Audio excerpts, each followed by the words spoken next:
to go. So again, good morning, good afternoon, good evening. My name is Lars Steffen. I'm Director International at the ECO Association, and I welcome you to the ICANN77 Readout Highlights and Takeaways from the Policy Forum. This webinar is a collaboration between ICANN.org and the ECO Association. And your hosts for today are Christopher Mondini. He's Vice President and Stakeholder Engagement and Managing Director of Europe at ICANN, and Thomas Rickert, Director Names and Numbers at the ECO Association. The speakers today are with us Jordan Carter. He's Vice Chair of the ccNSO Council. Sebastien Ducos, he's Chair of the GNSO Council. Philippe Fouquart, he's Chair of the ISPCP. Joanna Kulesza, she's Vice Chair of the ALAC. And last but not least, Rudy Nolde, the GAC representative of Germany. Before we start, I would like to go briefly through the housekeeping rules. So this webinar is being recorded, so please be aware of this. The recording will be available after the meeting, of course. For this webinar, the ICANN expected standards of behavior apply. You are muted throughout the webinar, but if you like to ask questions, and this is why we have this webinar today, to give you the opportunity to ask questions or to raise comments, you can always submit them in the questions part, and I will read them out during the next coming breaks. But you can also submit your questions verbally by the raising your hand functionality. We will unmute you, and please state your name and affiliation before you ask a question. You will receive a survey after the webinar. Please provide feedback. This is always very helpful so that we can improve our webinars and services. And with this, I would like to hand over to Chris Mondini to introduce us to the ICANN77 Readout. He's the Vice President, Stakeholder Engagement Managing Director of Europe ICANN. So, Christopher, the floor is yours. Thank you very much. Checking to see, can you hear still? Okay. Hi, I'm Chris Mondini. I sit in Brussels. I'm working with the ICANN org, and as such, really delighted to be part of the organization that convenes and supports all of the important work of everyone on this call presenting to you. I'm so grateful for ECHO for co-convening, and so delighted to see the good turnout.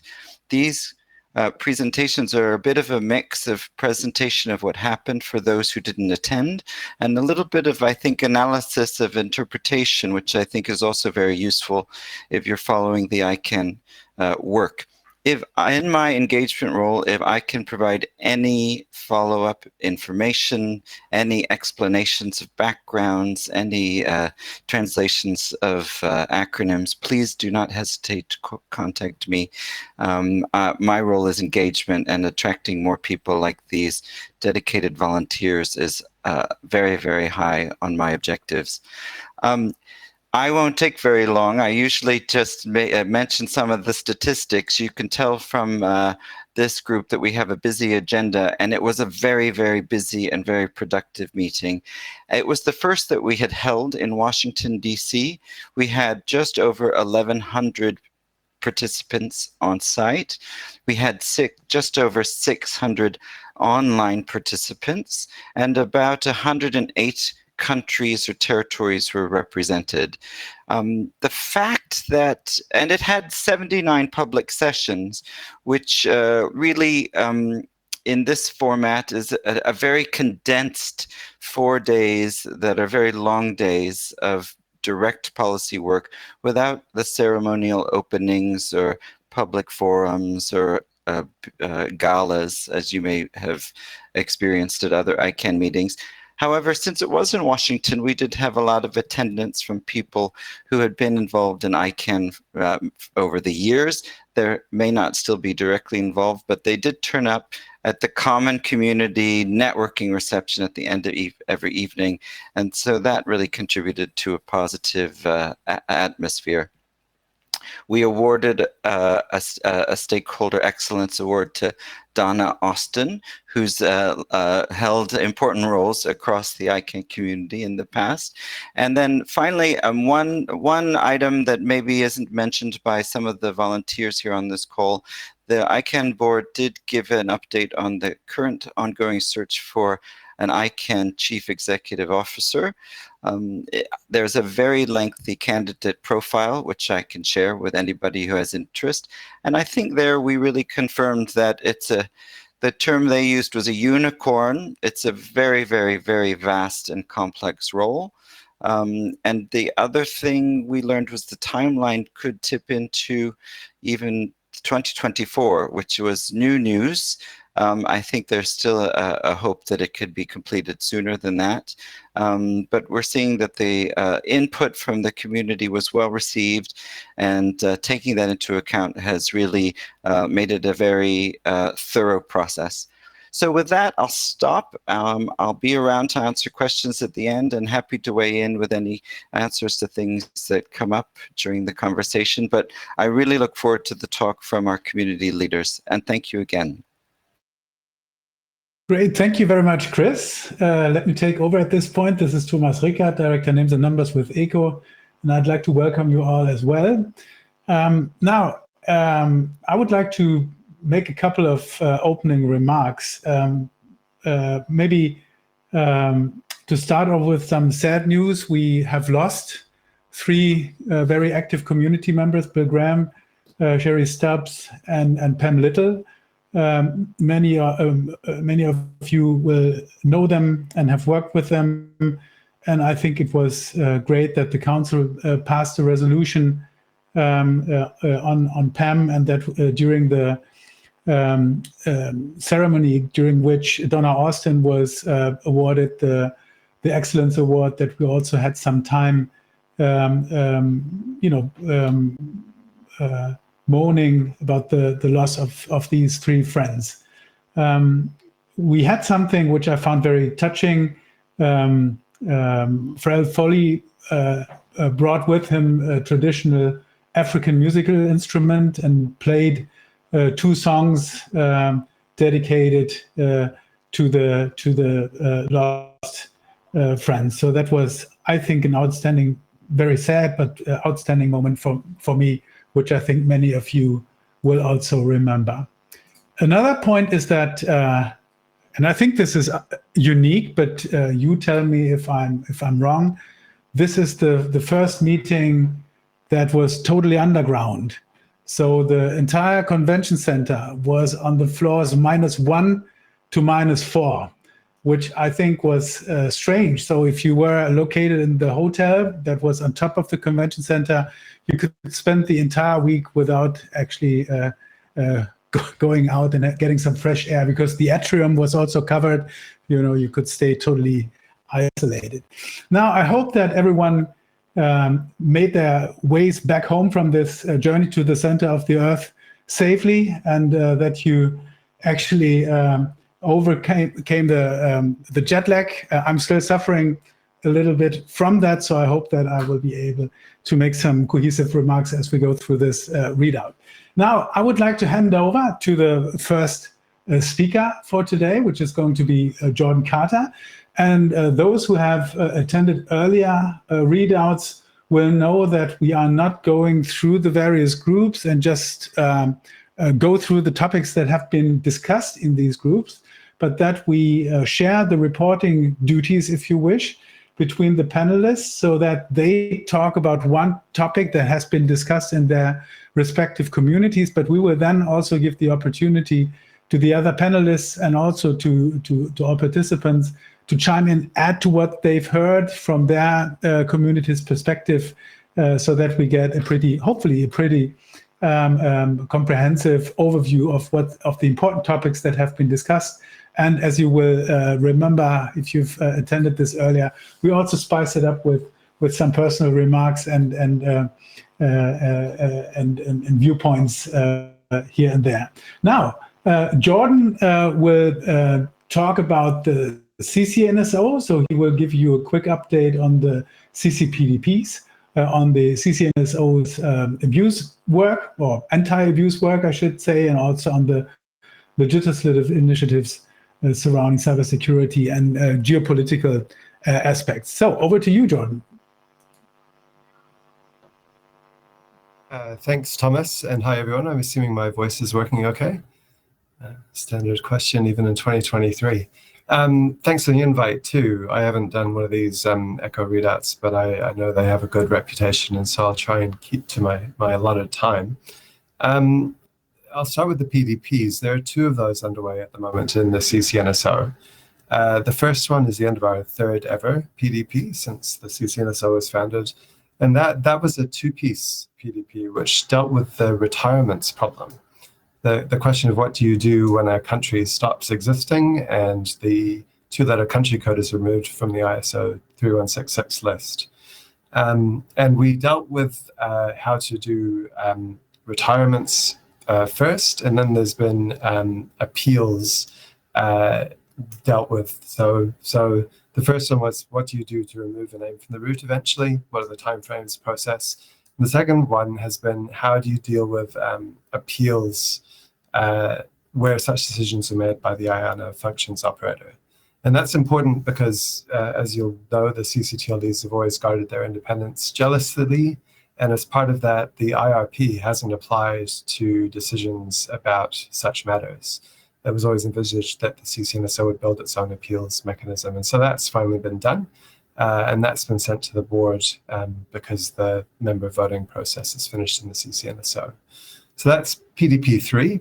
PDP 4 is on the question of IDN CCTLDs. And that group has been working through all of the questions around string selection, variant management, confusing similarity, deselection, and review mechanisms. And it's replacing the so-called fast-track IDN CCTLD process that was developed, I think, about 15 years ago. That group has largely finished its work and is going through some stress testing. And as I recall, the next step there will be to seek member support once the work is all finalized and tied up later in the year.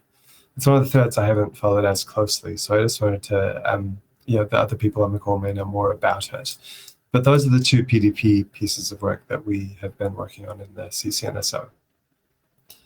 The second is the first touch on a topic, the second topic of where I'm sure there'll be other discussions, DNS abuse. The ccNSO set up a DNS abuse standing committee a few years ago because CCs wanted to exchange views on the topic, share information and good practice and so on, to help us tackle that within our own policy frameworks, our own national legislation and so on.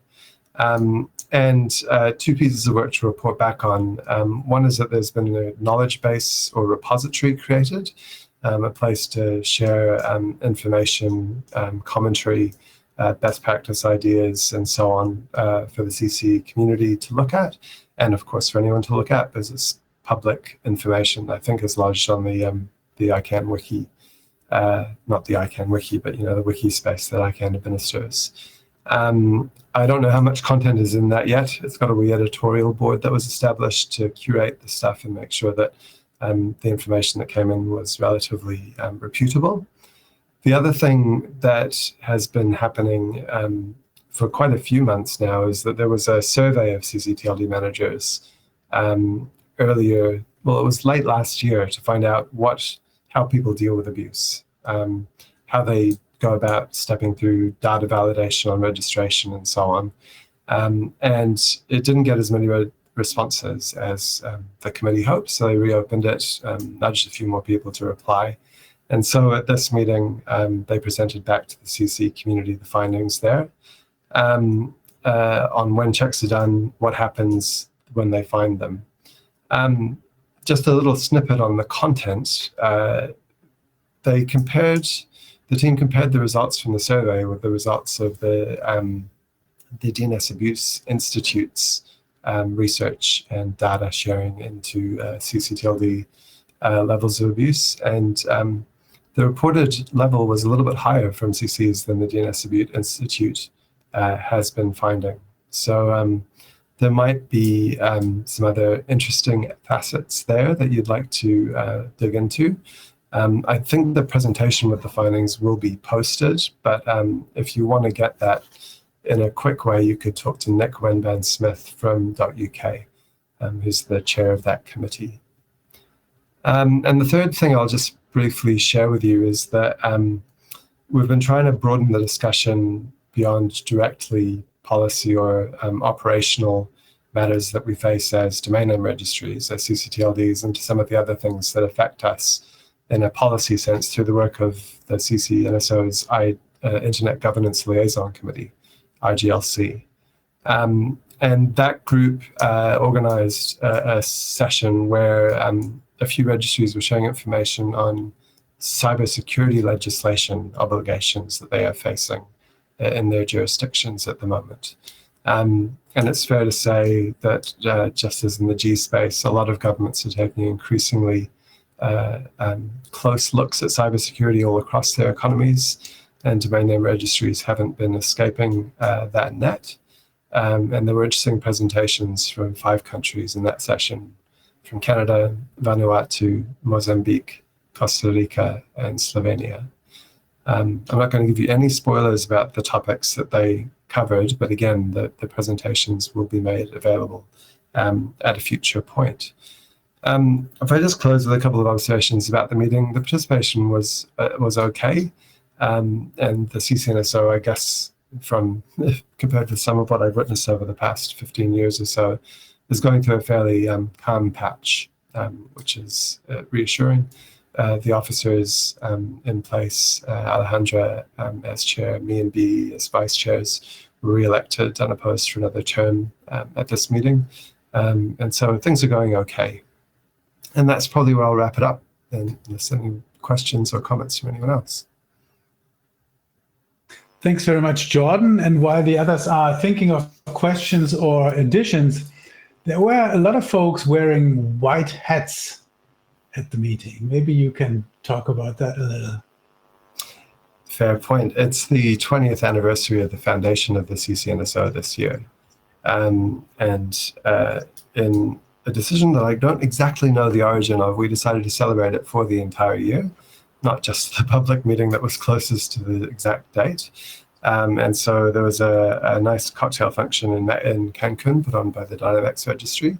And this meeting saw a sort of an internal quiz night and the hats going around, as well as a little ribbon for people's attendees. And I have no idea what's going to happen in Hamburg, but it will be part 3 of 3. So the answer is it'll be something. And I hope there's a bit of a competition to see it as the biggest party yet. Great. Thank you so much for enlightening us. Now, for those who maybe I'm preaching to the choir, but we didn't always have the ccNSO. We didn't always have the GNSO. In the early days, we had the DNSO, the Domain Name Supporting Organization. And then, folks found out that, the structure didn't really fit the requirements of the respective groups. And then, the CCs and the Gs went separate ways. Now, do we have anyone who wants to add to what Jordan said or ask questions? Lars, do we have any questions from the participants? No, we currently don't have any questions in the question spot. So please, Sebastien, the floor is yours. All right. Yeah, but actually, before taking the floor, I wanted to react to 2 points that Jordan made. The first one on the celebrations, obviously, Merry happy birthday, or however you want to call it. As obviously Thomas said, when the ccNSO and the GNSO were created, it was together, and we share a birthday. This time we decided not to celebrate it because there was a bit too much work on our table. But you're right. I think that next time in Hamburg, there will be a joint party between the ccNSO, the GNSO, and ALAC for that matter, which we've just last week started preparing. And I have no spoilers to give you. I still don't know what's going to happen, but I know that we're going to do it hand in hand. And the second thing I wanted to note, quickly, you mentioned the IDN PDP. And as people would know, the GNSO is running its own IDN PDP. And in a 11th hour development last week, there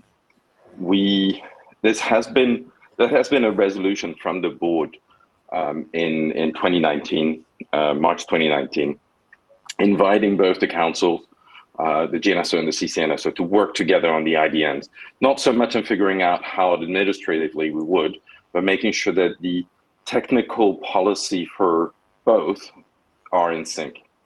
And for those who have spent a bit more time than the average on this, and this is a bit of a hairy topic, it's a difficult technical topic to get into, but you will know that all the work that is being doing in variant and behaving with variant is targeted at the Chinese scripts, at the Arabic scripts in majority.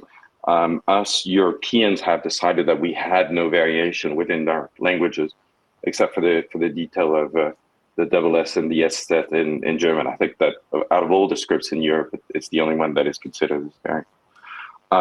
And to that effect, the ccNSO did a bit of work, or a lot of work, if I understand well. It took a few years to resolve an issue that they had with .eu, and particularly the Greek script of .eu, which was confusing with the Latin script of the same, and couldn't be delegated for that reason. And they came up with a solution to it, saying that basically if the same registry operator is running two strings that could be confusing, but running them in parallel, then we consider that nobody's confused. They're actually the same string.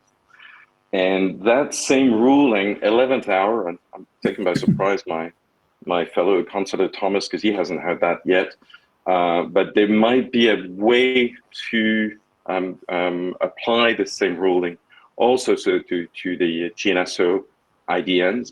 It's something that we're looking into, not to have to start a new PDP on it, but to tag it onto the existing PDP, since the ccNSO did all the work. And again, I'm just talking about technology, so we could apply it, copy paste into the GNSO technological work. We will be looking into to offer European language in the next round. I don't want to call it variant because it's a defined term, but an equivalence in TLD, and having the possibility, just like you find in Asia, of TLDs running in parallel when they have similar purposes. I'm thinking, I don't know, brands that would have an accent in French and the same in ASCII, and that's which right now is completely impossible. Thanks. All right, thank you so much. And I think, Sebastien, you can just continue with your update on the GNSO Council.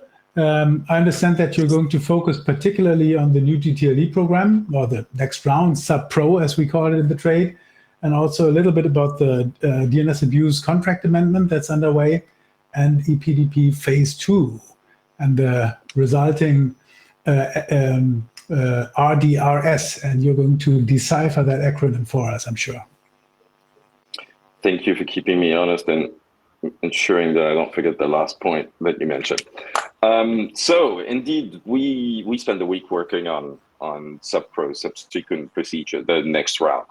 The board had given us a long list of homework, not so much to resolve, but to give timelines on, to give estimates of how long it would take us to get that to the final line, in order to return that to ICANN.org, and particularly the people working on the implementation work.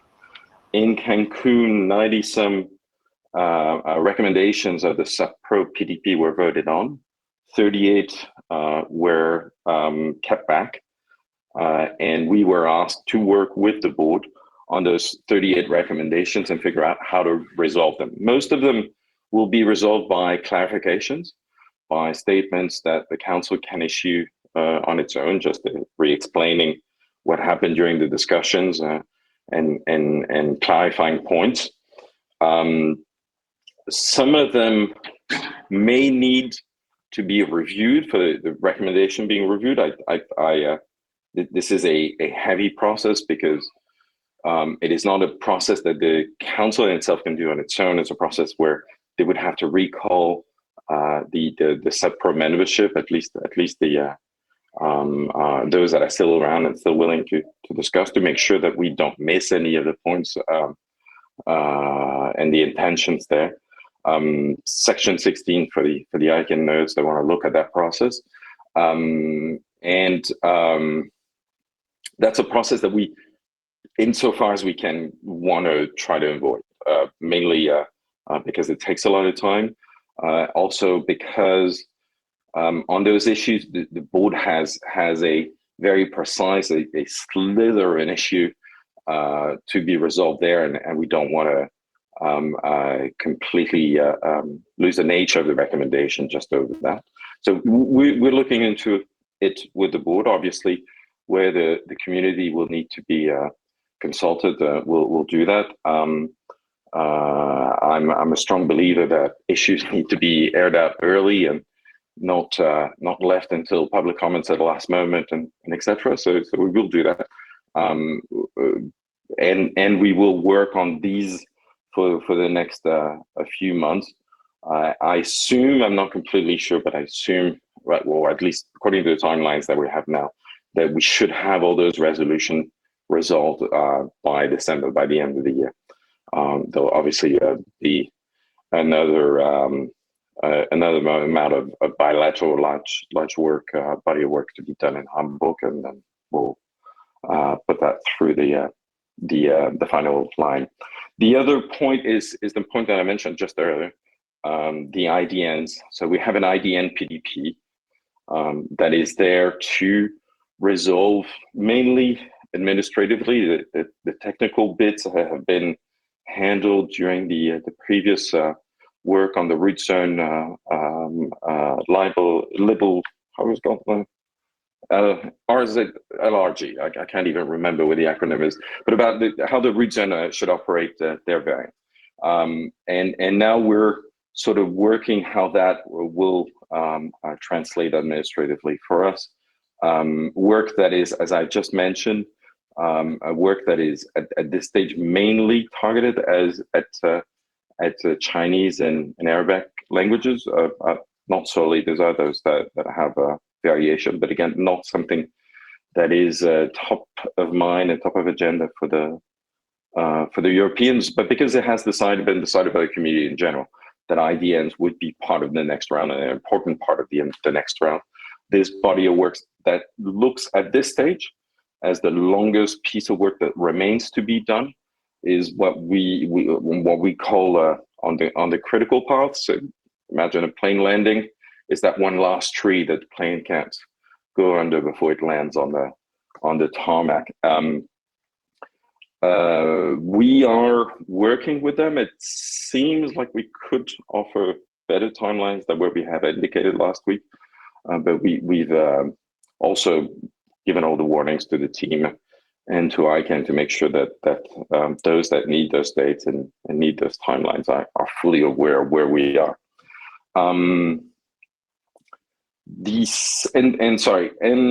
And a quick note, and I hope that Chris will relay that. I spent the whole week relaying that very loudly.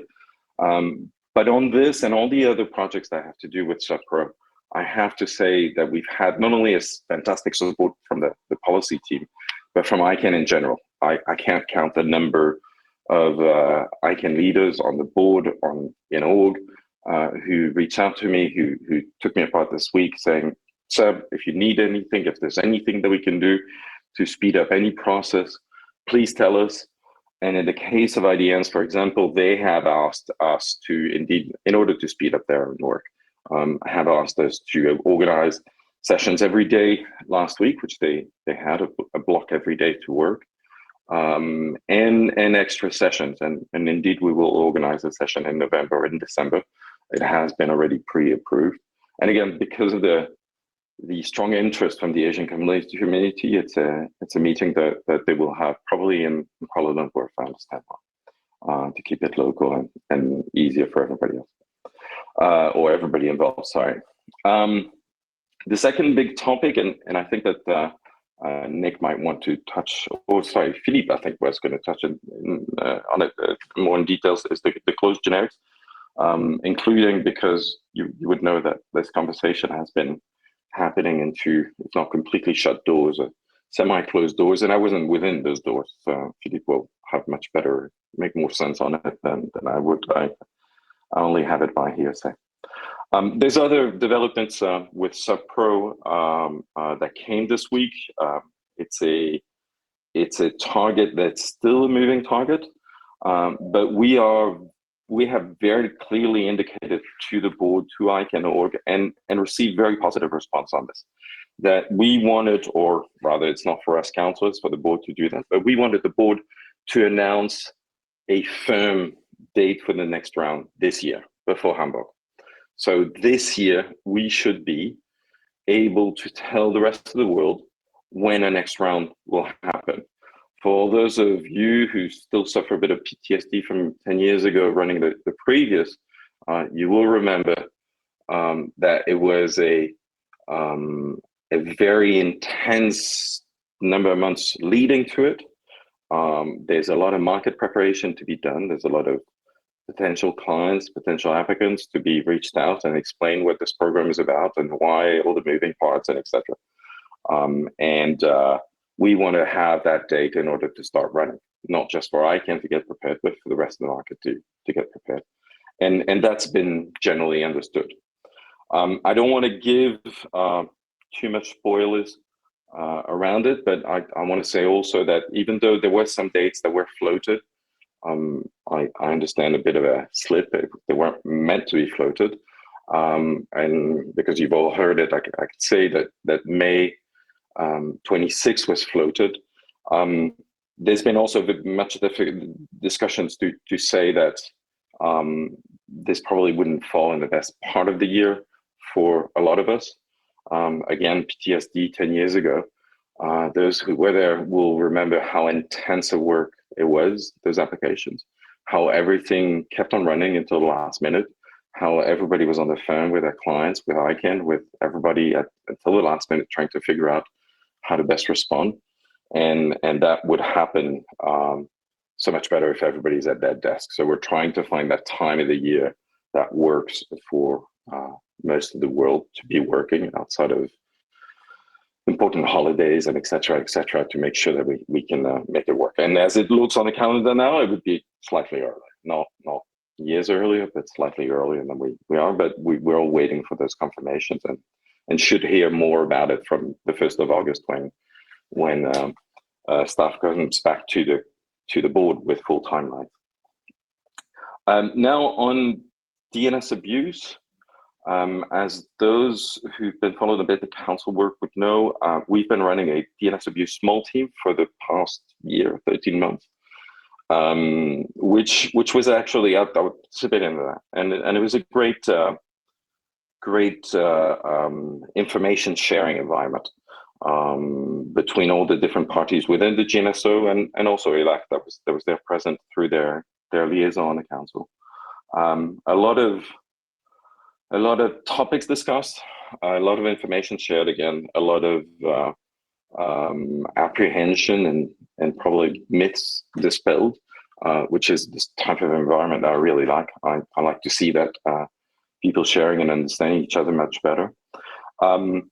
The small team came up with a preliminary report, I think it was in October last year, just after ICANN in Kuala Lumpur, inviting and particularly the contracted parties to review the contract and help by better defining their obligations in terms of DNS abuse, help compliance enforce.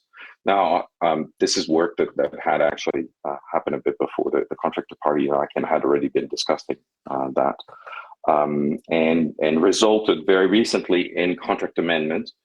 Probably the fastest contract amendments we've ever had between the contract party and ICANN. A fantastic body of work.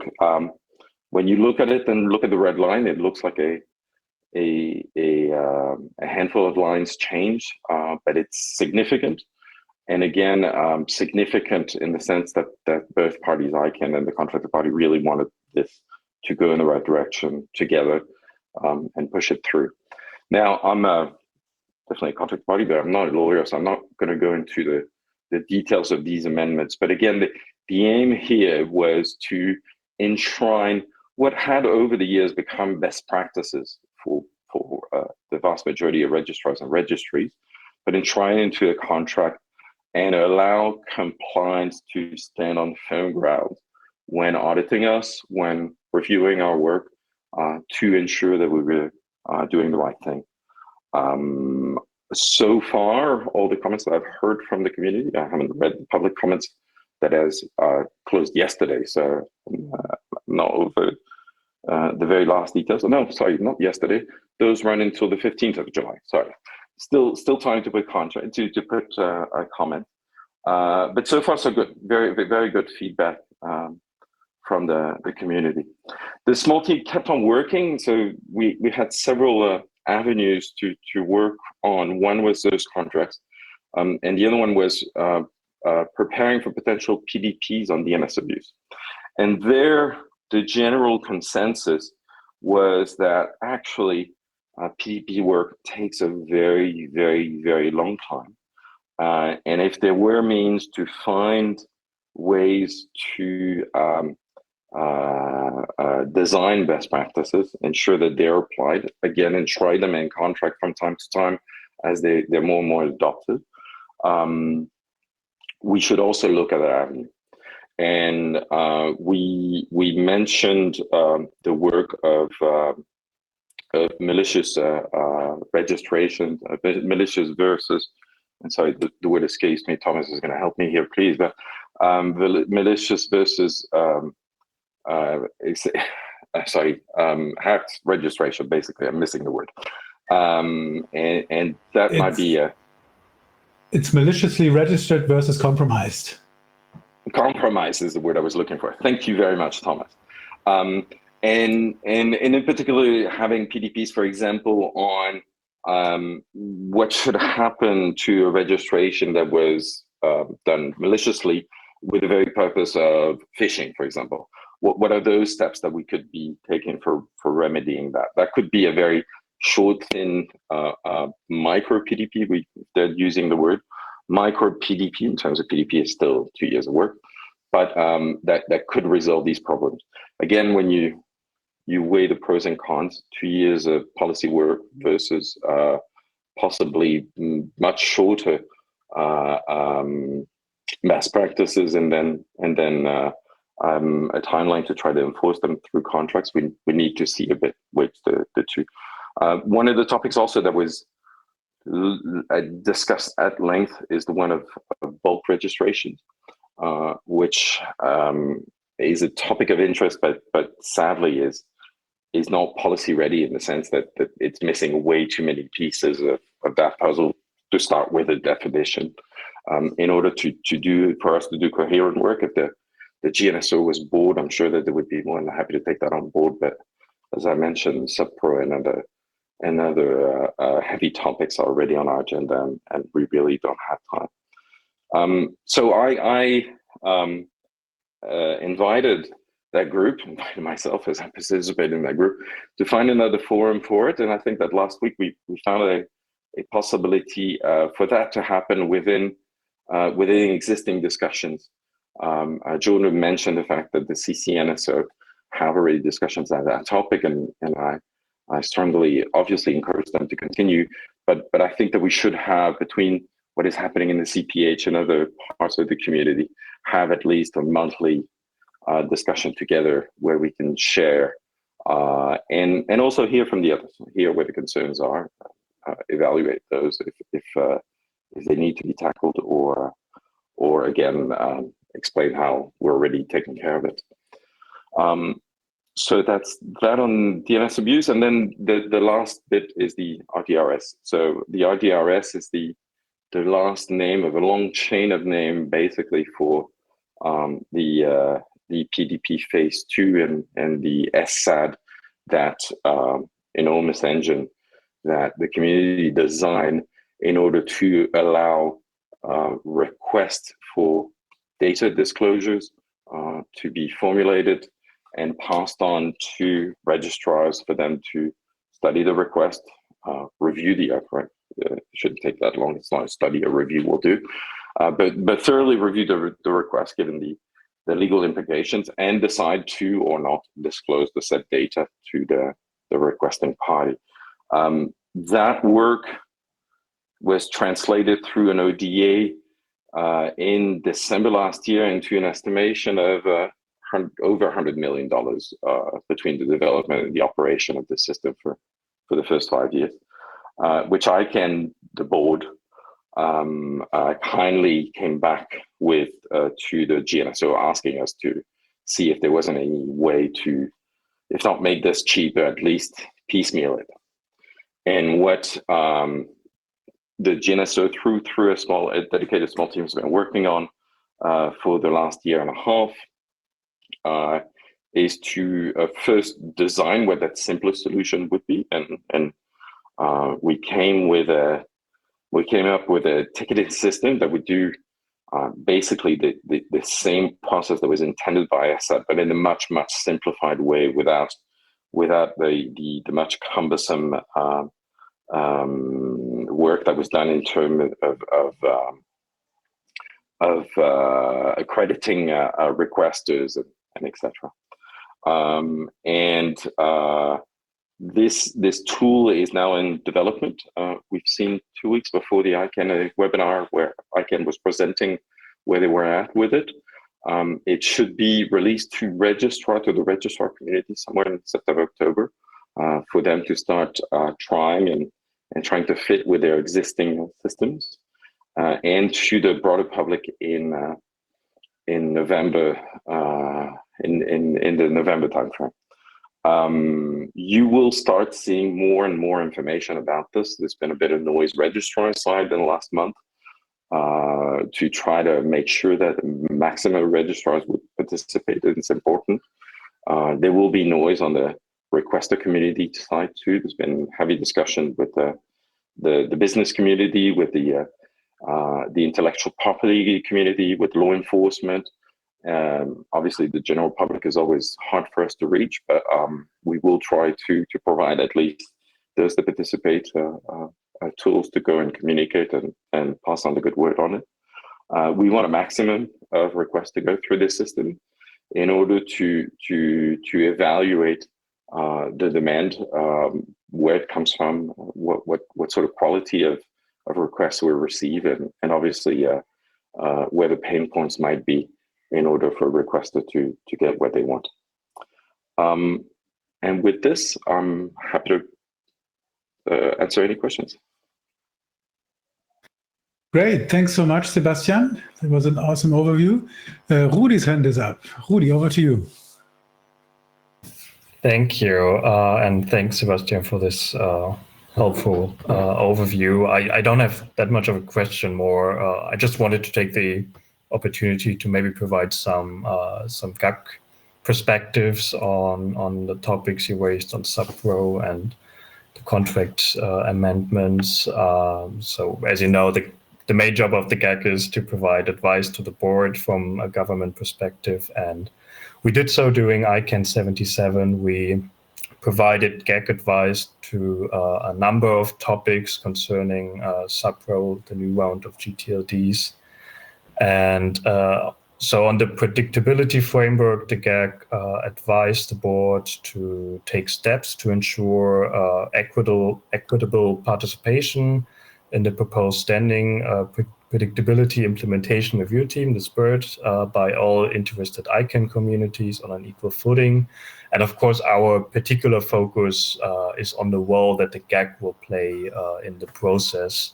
For example, in the proposed direct dialogue between the SPIRT, ICANN org, and the ICANN board on GAC consensus advice, in which the GAC expects to be included as well. Then the second GAC advice was on registry voluntary commitments or public interest commitments. There the GAC advised the board to ensure that any future commitments are enforceable through clear contractual obligations, and that consequences for the failure to meet those obligations should be specified in the relevant agreements with the contracted parties. And the GAC has actually for a long time been concerned about both the, in our view, more weak implementation of PICs applicable to GTLDs in highly regulated sectors, and the lack of clarity and effectiveness of the mechanism to resolve disputes. And then the third GAC advice was on applicant support.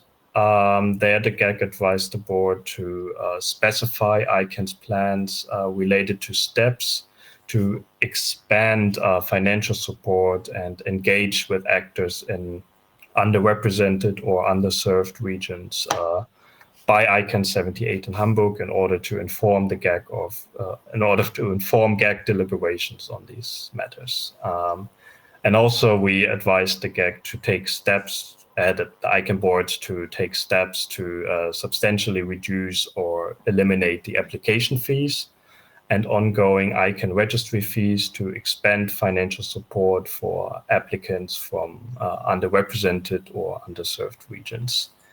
And the third part of the advice for applicant support is that we advise the board to take timely steps to facilitate a significant global diversification in the new GTLD program by ensuring increased engagement with a diverse array of people and organizations in underrepresented or underserved markets and regions. There we supplied some examples like raising awareness of the applicant support program, of course, providing training and assistance to potential applicants, exploring the potential to support the provision of back-end services, and also providing adequate funding for the applicant support program, consistent with diversification targets. And our fourth and last GAC advice was on auctions, on mechanisms of last resort. Here we advised the board to take steps to avoid the use of auctions of last resort in contentions between commercial and non-commercial applications. Alternative means for the resolution of such contentions, such as drawing lots, may be explored. We also advised the board to ban or strongly disincentivize private monetary means of resolution of contention sets, including private auctions. And maybe shortly on DNS abuse and the contract negotiations. I think nobody's surprised that as governments, the issue of DNS abuse and the impact is of great concern. So I just wanted to take the opportunity to express the GAC's appreciation for the efforts of ICANN and the contracted parties to negotiate clear and enforceable contract amendments. We've discussed it a lot, and the GAC also welcomed the information and clarity that was provided during the DNS abuse session during ICANN77, especially on the consequences of non-compliance, which was of interest for us. And the GAC also found the ICANN advisory that was provided to be very helpful, and we share the encouragement for registrars to take proactive efforts against DNS abuse. So that was it from me. Thank you. Great. Thanks so much, Rudy. I don't see any other hands raised. Lars, do we have any interventions from the floor? No, we don't, and we also don't have any questions on the questions part, so we can proceed. Okay, that allows us to move on to Philippe. Philippe Fouquart will give us an update from the ISPCP and the CSG that the ISPs are part of, together with the intellectual property constituency and the business constituency. And he will also talk about the topic that Sebastien has alluded to, and that is closed generics, one of the more contentious points that are being discussed in the community at the moment. Over to you. Thank you, Thomas. This is Philippe Fouquart here. Hope you can hear me from Normandy, France, rainy, I should say, at the moment. Well, there we are. Yes, indeed. I'll say a word about the ISPCP. Obviously, that was a policy meeting. So most of our discussions focused on the ongoing policy activities, especially those within council, but those have been addressed already. I'll just say a word about other items that we covered, include the charter revision that we went through. That was a 6-month effort. That's now in public comment for another 7 days, I think. I think we did a good work, revised the the conditions for becoming a member of the constituency, as well as a number of other things. And certainly, if there are ISPs in the audience, feel free to reach out and become a member. That's free of charge. You will meet really interesting people there. So I can only encourage you to look up ISPCP.info. You'll find the information there. I should say that this charter revision went quite well through the board's small group that went through it already before the public comment. We're hopeful. There's one comment of substance, and we're hopeful that we can enforce that really soon. During that same session, we had a discussion with the Office of the CTO and how the ISPs can get involved in their technical work. One example that was taken was the deliverable that they put together a year ago on DNS resolvers in Europe, for example. And we discussed how moving forward ISPs could further collaborate with the Office of the CTO without, without breaking the process, obviously. But there are a number of things, DNS resolvers being one of them, for which the ISPs would be interested in further work with the Office of the CTO of ICANN.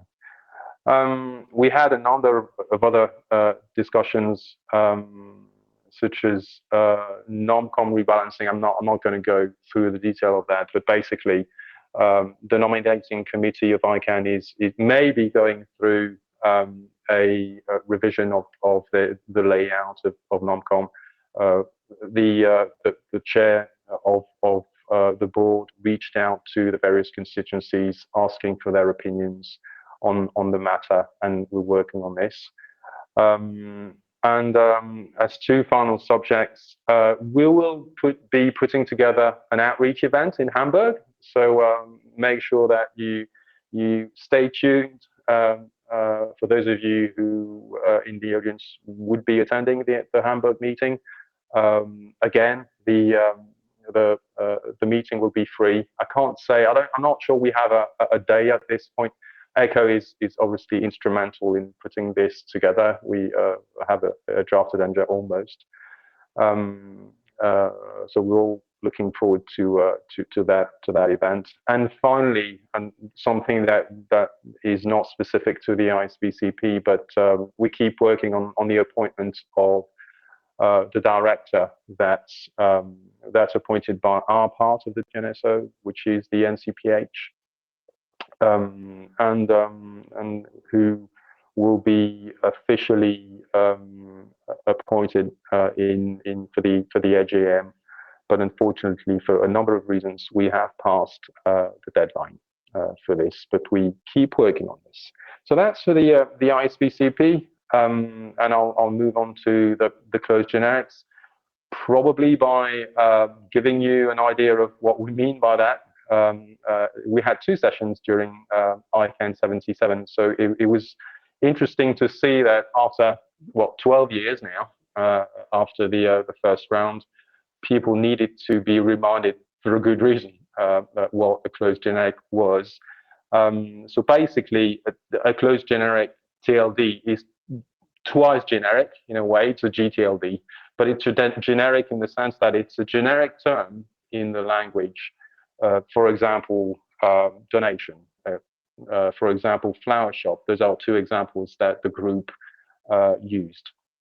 And it's closed because it's the registry has exclusive access to the second level domain names. In other words, the registry or its affiliates, entities that would be associated with it, would have the sole access to the second level domain names. So that's closed. And in 2012, those applications that would qualify as closed generics were requalified as open. The board decided not to go forward. Well, I should be cautious because there was no agreement. There was no formal decision by the board, but basically it ended up in those applications being requalified as open, most of them as community applications. As a result, last year the board reached out to the GNSO and the GAG, which was further extended to ALAC, to consider how a framework could be developed to address this particular issue, which has been pending for 10 years now. So to cut a long story short, a small group was put together, appointed by the various communities. As far as the GNSO is concerned, people there were participating in their individual capacity, not channeling inputs, if you see what I mean. The GAC and ALAC work somewhat differently, but the rationale was that we shouldn't waste too much time in channeling those contributions, but really having people who have the leeway to debate. So the group worked for about 6 months since December and came up with this framework that was discussed at ICANN 77. So we will now have, I think it's 6 weeks of comment, not public comment with capital P and C, but a way for constituencies or individuals to provide that feedback to the framework.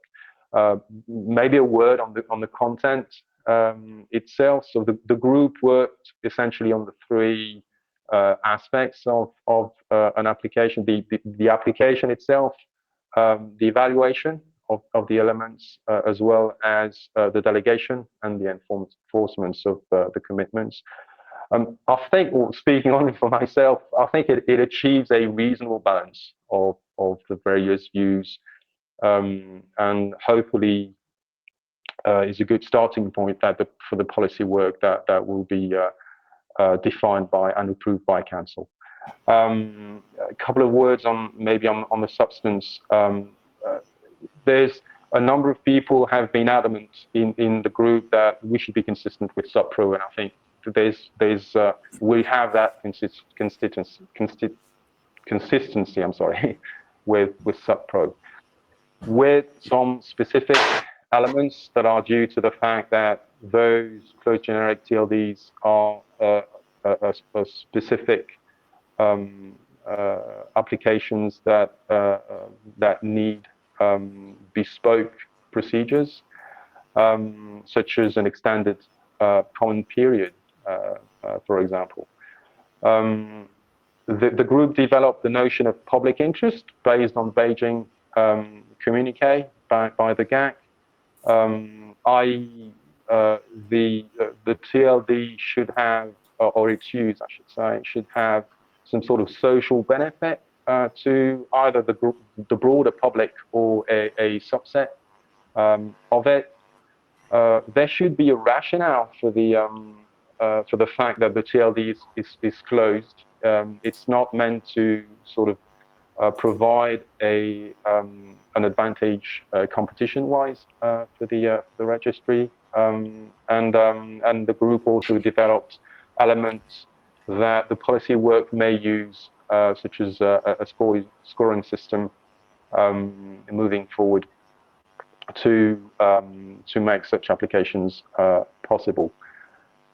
As illustrated during the public sessions at ICANN 77, there are outstanding items, not that those were not identified during this effort, but they really were taken as assumptions. One of them is really the practicalities of the assessment and how, for example, the panels will be convened. What sort of people do we want there, depending on the language? When you think about the variety of generic terms that could be applied for, the mind boggles somewhat. As well as the enforcement. The group took for granted that whatever commitments applicants would have in their applications, there would be a way for ICANN moving forward to enforce them. And for closed generics, given that it's associated with the way the TLD will be used, it is somewhat challenging, but the group wasn't mandated to address that. So I'll finish by the next steps. Obviously, the public comments, after the public comments, there will be an update by the group on the framework, and that being done, the work will be taken over by the GNSO to define the policy work, whether a PDP or something else, and also a modus operandi for those who have been involved in the framework effort, the GAC and ALAC, to also have a follow-up in their involvements with this piece of work. So I'll stop here. I think there's sort of a timeline, but Sebastien could speak to that but a rough timeline that's been put together by Council. But that should probably start, start convening the team by the next ICANN meeting. So I'll stop here, and we'll be happy to take questions or comments. Thank you. Over to you, Thomas. Thanks so much, Philippe. I see Sebastian's hand is up. Sebastian, if you could keep it brief, because we have two more speakers on the Just two seconds to answer to Philippe. Yes, indeed, there was a timeline that was floated. We mentioned 96 weeks of work, which is about a year and a half. Of the 96, though, there's only 36 weeks of work that are actual discussion. When I said earlier that even a micro PDP takes a long time, there's a huge amount of time purely administrative to go from one group to the next, and public comments and so on and so forth, that we can never forget. Thanks. Thanks very much. Lars, any requests from the floor? Any questions in the questions part? No, I'm sorry, but we can move on. All right, and I think that, having heard about 96 weeks is the fastest that the GNSO can do in order to come up with policy, maybe we need to discuss lightweight or even more lightweight mechanisms enabling us to, get through uncontroversial stuff in maybe 3 or 4 months' time. Now let's move to Rudy. Rudy is going to give us a quick update from the GAC, and particularly talk about the issue of registration data. Rudy, over to you. Thank you. Yeah, I didn't raise my hand on closed generics because I knew I would be next, but if I may, I will first touch on that, and then I get to the second topic. First of all, thank you, Philippe, for this summary of the work, and also thank you for your work in this facilitated dialogue in the last couple of months. I can say that the GAC took a great amount of interest in this preliminary outcome of the facilitated dialogue on closed generics. We had a lot of discussions in the GAC during ICANN77, and of course, a number of GAC participants or GAC colleagues participated in the dialogue. And we as the GAC appreciate their work and efforts in this exercise, as well as the work that all of the other participants have already put into that. And apart from the specifics of the topic, I think it's also interesting that it's kind of a new work model or a new concept of multi-stakeholder collaboration that has been tried here. So we look forward to continuing this work after ICANN77. Maybe referencing the GAC communique regarding the draft framework. The GAC noted that, of course, there was no sufficient time during ICANN77 for a thorough review of the proposal. I think nobody expected that. But our initial discussions focused more on the overall value of closed generic GTLDs for the internet. And there the GAC expressed some doubts about compelling case studies or use cases, as well as a lack of operational definitions of concepts such as public interest. Of course, we're bearing in mind that this is a draft framework, and even afterwards, there will be more work. And of course, the work of the facilitated dialogue was also restricted. But this was what the GAC expressed. And it was also important for GAC participants to stress, as we have done before in Cancun in our communique, that in the end, no policy option, including the prohibition of closed generic GTLDs, should be off the table. But in any case, the GAC will certainly elaborate on its position in the comment phase and in the upcoming process. So I've already talked about our main work, the GAC advice to the ICANN board. I can only recommend our GAC communique that should be out by now. So now I will focus on some other topics. First on privacy and proxy services, where we held some discussions, and then also registration data. On privacy and proxy services, we had some follow-up on previous GAC advice. So the previous GAC advice from ICANN76 in Cancun, we asked the board for the reprioritization of the privacy proxy services accreditation issues policy recommendations. And it also requested the board to regularly update the GAC on the status of activities related to this topic. And during ICANN77, we thanked the board for acknowledging our advice and to provide information. And as a follow-up, the GAC would welcome continued updates, including providing detail in writing from the board. Besides that, the GAC also held discussions on WHOIS and this registration data.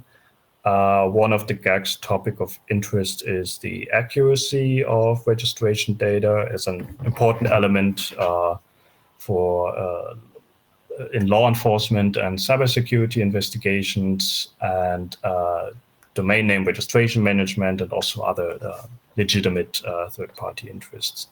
So therefore, the GAC remains committed to working within the accuracy scoping team, and the GAC also noted that over 6 months have passed since the GNSO adopted a motion to pause the work of the scoping team. And in light of the expiration of this pause, the GAC would welcome an update on plans to resume the scoping team's work. The GAC does also support the efforts of ICANN and the contracted parties to finalize its data protection agreement, and we stress the importance of finalizing these agreements because they will support the scoping team's effort to move forward with its work. And we also believe that this will be an important step to receive feedback from the European data protection authorities on ICANN's legal basis to process registration data. On the RDRS, the registration data request service, was mentioned before. It's another name for us to memorize. The GAC, of course, welcomes the upcoming launch by the end of this year, and the GAC also noted the importance of generating enough usage data that will inform ICANN about next steps towards a more comprehensive access and disclosure system. And in order for this test period to work, the GAC stressed that voluntary participation has to be maximized also by outreach measures and also possible incentives. Regarding registration data consensus policy, the GAC took note of ICANN's summary of public comments on phase 1 implementation and supports the suggestions by the implementation project team to reduce the timeline for urgent requests to 24 hours, which is also in line with previous GAC comment. So we welcome that. The GAC, however, also noted that some other public policy concerns that we mentioned in our GAC comment have still remained unaddressed, and that includes the GAC's view that contracted parties should collect and make data of legal persons publicly available with some additional safeguards in case it contains personal data. And additionally, the GAC highlighted the need to require the collection and publication of reseller data, because the GAC believes that reseller data is especially critical to identifying the parties responsible for selling domain names directly to registrants, and to highlight an important point of contact to provide meaningful registration data or to investigate and mitigate abuse. So that's it from me. Thank you, and back to you. Thanks so much, Rudy. Any comments or additions? Now, just a very brief comment regarding the 24-hour requirement or request from the GAC for urgent RDIS requests. There is already a requirement for registrars to respond to law enforcement requests within 24 hours. So, there's been quite some discussion in the IRT surrounding that. And I guess that the view of many is that, registries and registrars will respond to RDIS requests that are marked urgent as quickly as possible when the life or health of individuals is at stake.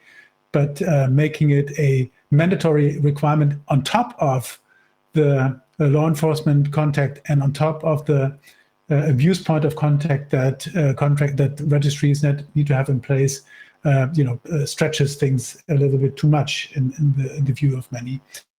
But that's maybe for another time to be explored further. We now get to our last speaker for today.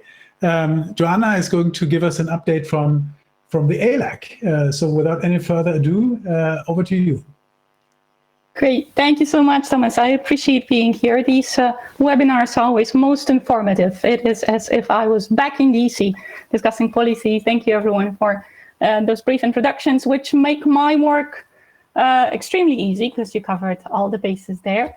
In terms of reporting from the ALAC, as you will have heard from previous speakers, the ALAC has been actively involved in policy development throughout the intersessional period. We welcome the opportunity to both chime in directly into policy development, to observe what other communities are doing, and the at-large structures appreciate the opportunity to be represented and have their voices heard. If I was to go through the leading policy themes that the at-large community and the ALAC were engaged in during DC, you would probably hear nothing new. Sub-Pro dominates these discussions, and the end-user individual perspective on the new round of applications has dominated both the internal and external communications from the community members. So as much as Sub-Pro is the leading theme, there are a few specific sub-themes that we felt particularly strongly about. Again, the at-large works on policy weekly. So there are weekly meetings of the Consolidated Policy Working Group where we try to address issues related to separate PDPs as they come up. We do that through our delegated liaisons to those policy development processes. But the Washington meeting gave us an opportunity to meet at large, so to speak, and to identify positions, including those related to the new round. Applicant support dominates our list. We did proceed with a certain scoping exercise, and so we have identified leading themes in the Sub-Pro discussions that we would like to focus on. Applicant support remains the highlight, remains at the top of that list.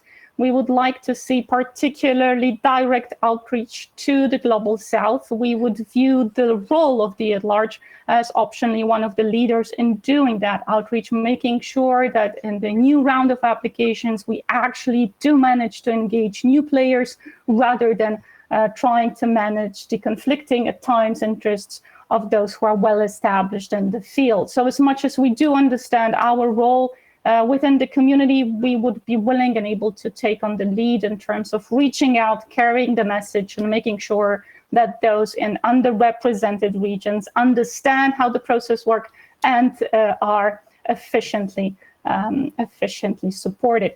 This could mean various initiatives. We have brainstormed on what they might be. They would probably include also a pro bono program. We have quite a few lawyers here in the room. So the concept of pro bono legal advice is well known both to this audience, but also to the communities that you guys represent within Europe, within EURALO. We would like to see that scaled for this specific round of applications, and these discussions are going on, but the at large seems to share consensus on the need for direct, targeted, both outreach and support to underserved regions. We have combined the discussion on SubPro with DNS abuse.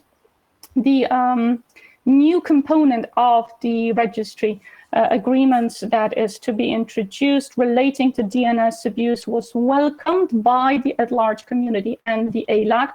We have been engaged in DNS abuse related discussions for quite some time now. We believe to have a relatively good understanding of where the community stands.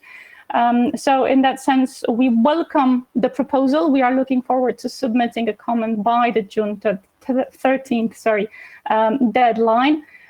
We did not express any concerns in terms of either the scope of the amendment or the process. It is somewhat surprising, not the usual way of amending a registry agreement, but we welcome both the initiative and the result, so likely that support will be reflected in the comments submitted within that deadline.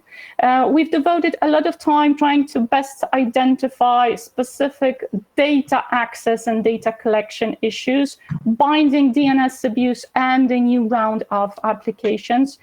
We view DNS abuse as a paradigm for ensuring safe entry and safe development of the new round of applications, but we would not link it directly as a precondition, for example, for the applications.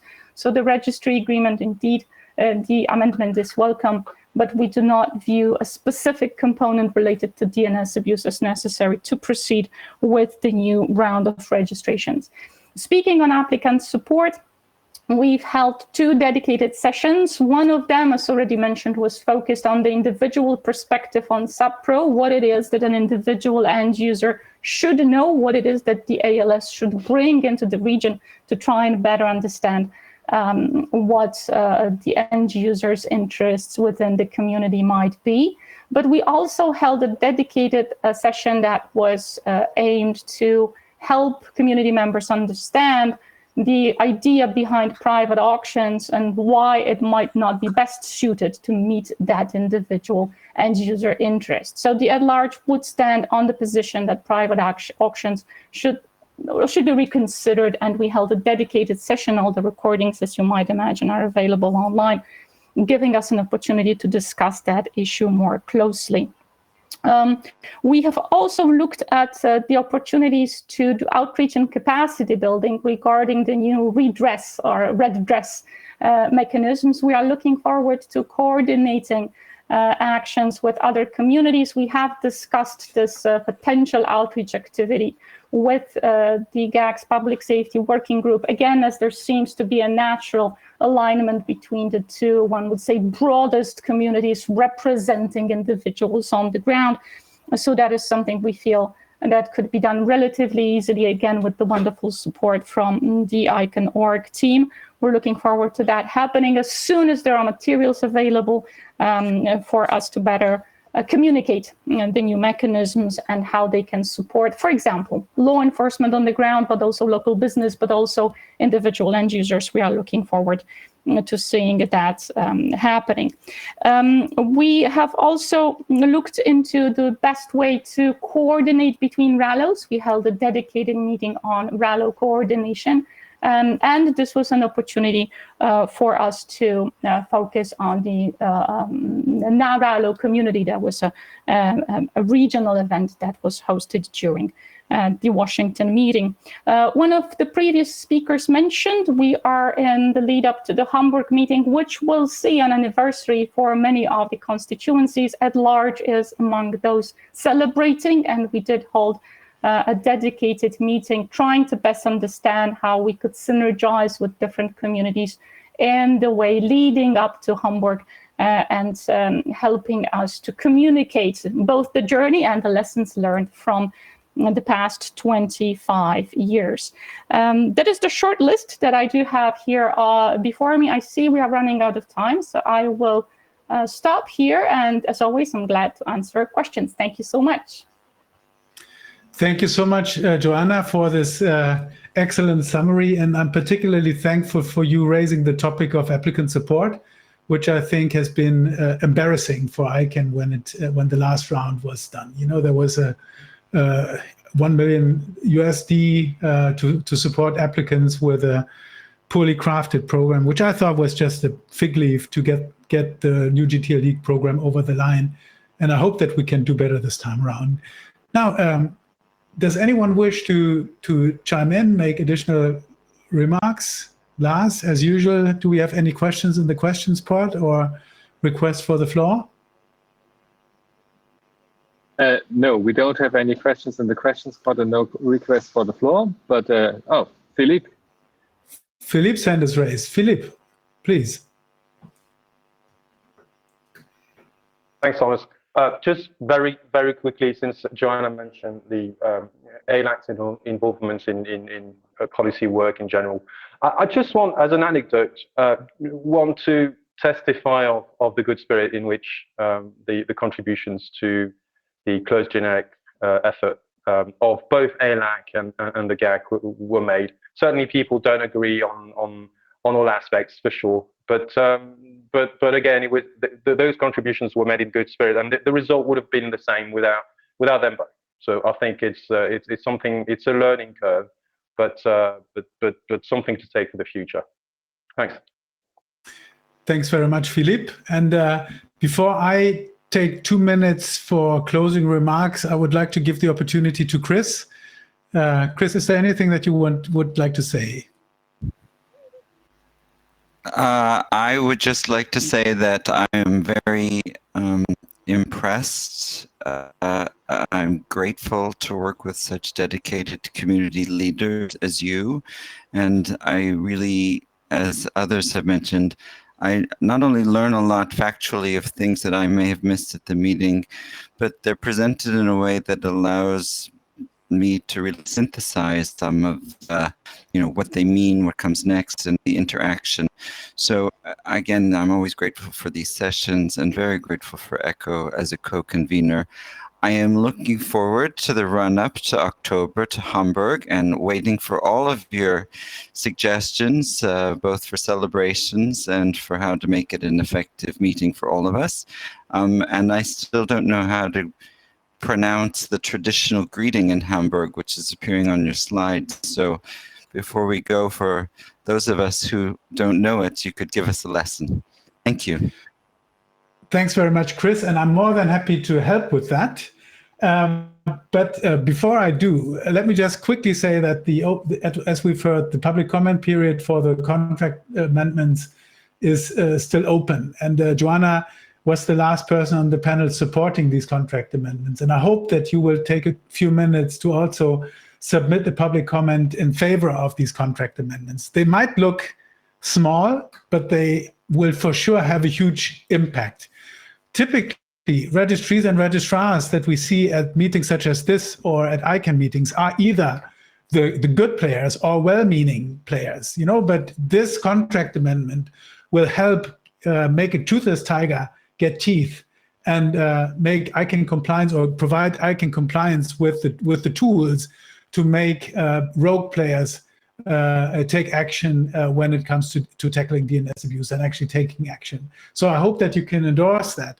Now, ECHO is doing a couple of things, ramping up or preparing us for ICANN78, and the term is actually Moin, which is the Nordic version of good morning or morning, but Moin can be used throughout the day and during the night. So if you come to Hamburg and you say Moin to greet someone, that always works.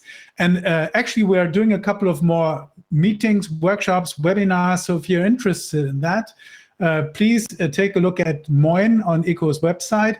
Also, we're hosting a 0-day event on the Friday before the ICANN meeting starts that's exclusively dedicated to the challenging topic of NIS2. We have confirmation for participation from the European Commission and also from Finn Petersen, who is chairing the GAC coordination group, where the representatives of the member states are present. So I hope that you can come join us for the series of MOIN events. There are also some sponsorship opportunities if you like that sort of thing. And I hope that we will all reconvene in Hamburg. And with that, I'd like to thank our ICANN community superstar panel that we had today. Chris Mondini, Rudy Nolde, Philippe Fouquart, Jordan Carter, Sebastien Ducos, and Joanna. Thank you so much, and this meeting is now adjourned. Thanks, Lars, for the great technical support and making everything run so smoothly. Bye-bye for now. Thank you, everybody, and see you in Hamburg. Thanks all. See you.